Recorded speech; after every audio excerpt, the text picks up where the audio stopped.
আমাদের আন্দোলনের শেষ ঘোষণা করব, এটি পুরোপুরি নির্ভর করছে সরকার এই দাবিগুলো জরুরি ভিত্তিতে মেনে নিয়ে আমাদের জন্য পুরো বাংলাদেশে এই পরিবেশটি কতটুকু উপযোগী করে দিচ্ছে।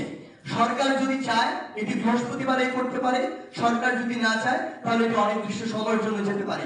তাহলে আন্দোলন কোন দিন থেকে ঢাকা বিশ্ববিদ্যালয়ের কেন্দ্রীয় লাইব্রেরি কিংবা রাজু ভাস্কর্যে অফিসিয়ালি শেষ হবে সেটা নির্ধারণ করবে সরকার। ধন্যবাদ। আমাদের একজন এবং রিফাত রশিদ এই তিনজনকে 18 তারিখ থেকে আজকে পর্যন্ত খুঁজে পাওয়া যাচ্ছে না। এবং আমার পাশে যিনি রয়েছেন উনি হচ্ছেন আসিফ মাহমুদের বাবা। আমরা আসিফ মাহমুদের বাবার থেকে কিছু শুনেছি। আসসালামু আলাইকুম, আমি সমন্বয়কারী আসিফ মাহমুদের পিতা।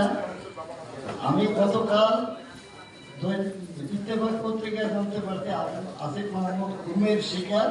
এই কথা জেনে আমি আজকে আসছি ঢাকাতে আইসা ঢাকা মেডিকেল কলেজের মর্গে তালাশ করছি, কিন্তু তাকে পাইনি। এখন আমি আমার একটাই আবদার, আসিফ মাহমুদের সন্ধান চাই আপনাদের। আমার নাম মোহাম্মদ বিলাল হোসেন, বাড়ি মুরাদনগর উপজেলা আকুপুর গ্রামে। আপনারা কি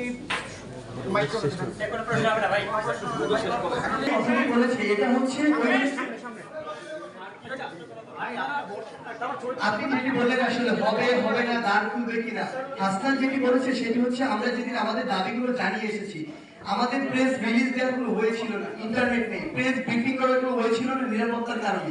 আমরা ইভেন আপনাদেরকে মেসেজ বা কল যে দিচ্ছিলাম সেটাতে কানেক্ট হতে পারছিলাম না। এই জায়গা থেকে দিয়ে এসেছে এবং ওই অবস্থার পরিপ্রেক্ষিতে হাসনান বলেছে যে আমাদের ভাইদের রক্তের উপর দাঁড়িয়ে সংলাপটি হতে পারে না, এটা ওই অবস্থার উপরে। আমরা এখন আমাদের জায়গা থেকে যেটি বললাম যে আমাদের জরুরি ভিত্তিতে 4 দফা মেনে নিয়ে সরকার যদি আমাদের ক্যাম্পাসে ফিরিয়ে সুষ্ঠু পরিবেশ এনে দিতে পারে, তারপরে যে 8 দফার যে বিষয়টি সেটি নিয়ে সরকার যে সংলাপের আহ্বান জানিয়েছে সেটির দ্বারটি উন্মুক্ত হবে।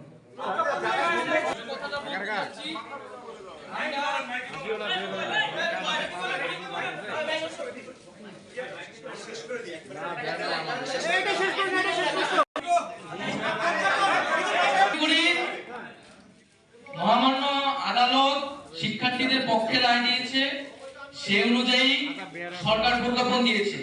কিন্তু সরকার এই প্রজ্ঞাপন দিতে যত রক্ত মারিয়েছে, যত লাশ পড়েছে সেটা অনাকাঙ্ক্ষিত, এর জবাব আমরা চাচ্ছি। দ্বিতীয়ত, প্রজ্ঞাপনের আগে শিক্ষার্থী এবং অন্যান্য স্টেক হোল্ডারদের সাথে নীতি নির্ধারণী সংলাপ প্রয়োজন ছিল।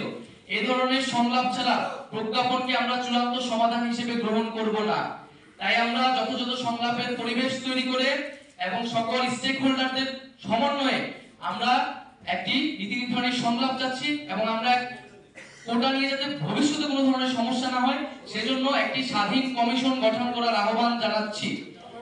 এবং এই প্রজ্ঞাপনের সাথেই কিন্তু কেবল আমাদের আন্দোলনটি সম্পর্কিত নয়, আমরা কিন্তু আন্দোলন থেকে সরে আসছি না। যারা জনগণ আমাদের সাথে নেমেছে তাদের বক্তব্য, তাদের দাবি দেওয়া, তাদের যে হতাহত, তার সুস্পষ্ট সমাধান এবং বিচার না হওয়া পর্যন্ত আমাদের আন্দোলন কিন্তু অব্যাহত থাকবে।